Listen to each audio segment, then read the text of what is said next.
বর্ষাকালে আমাদের বাড়িতে শাকটা খুব একটা আনা হয় না, তবে সেদিনকে ছেলেকে স্কুল দিতে যাওয়ার সময় এই বাজারে লাউ শাকটা দেখে খুব লোভ হয়েছিল।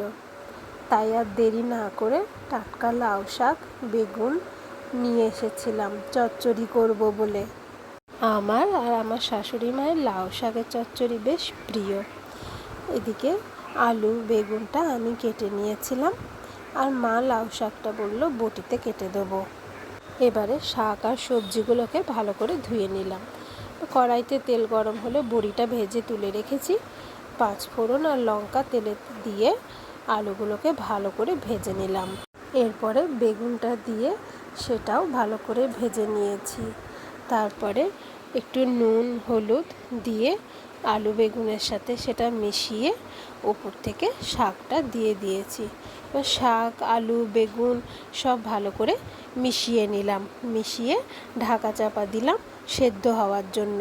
এবার মশলাটার জন্য সাদা কালো সর্ষে নুন লঙ্কা আর বেশি করে পোস্ত প্রথমে শুকনো ঘুরিয়ে নিয়েছি, তারপরে জল দিয়ে আবারও সেটা বেটে নিয়েছি।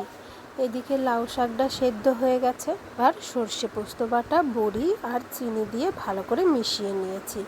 আমরা যেহেতু কাঁচা তেল খাই না, তাই আবারও কড়াইতে তেল গরম করে ফোড়ন দিয়ে লাউ শাকটা দিয়ে ভালো করে মিশিয়ে নামিয়ে নিলেই রেডি।